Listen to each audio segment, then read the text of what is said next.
It's been 3 months since 10 inmates escaped from the Orleans Parish Jail. Now the Orleans Parish Sheriff's Office is dealing with another controversy. Yeah, tonight an inmate who was mistakenly let out of the same place still has not been caught. The Sheriff's Office says this man, Khalil Bryan, has a similar name to another inmate. And when the other man's bond was paid, Bryan got out instead. Thanks for joining us. I'm Sharice Gibson. And I'm Devin Bartolotta. Bryan was being held on a list of charges, including aggravated assault with a firearm, domestic abuse, and home invasion. Well, the NOPD is now calling him a fugitive. Rachel Hanley shows us how city and state leaders are responding tonight.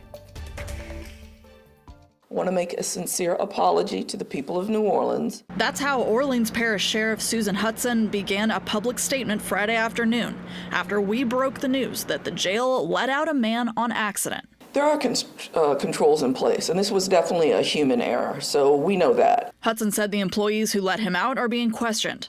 So far, she said, it appears to have happened because Bryan and another inmate who was supposed to get out have a similar last name. There are warrants out for Khalil Bryan in New Orleans and Jefferson Parish.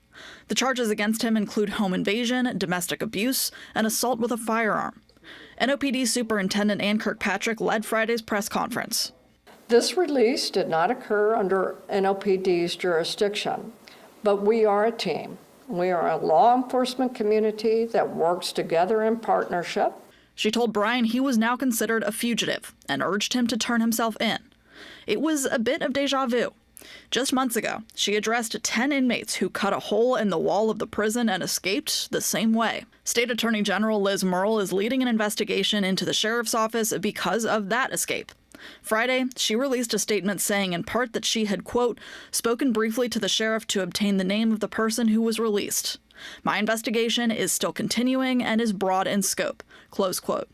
As of Friday night, the mayor's office had not put out an official statement. We need to earn their trust. Neither this release nor the inmate escape earlier this year came up when candidates for New Orleans mayor met for a public forum on Friday night.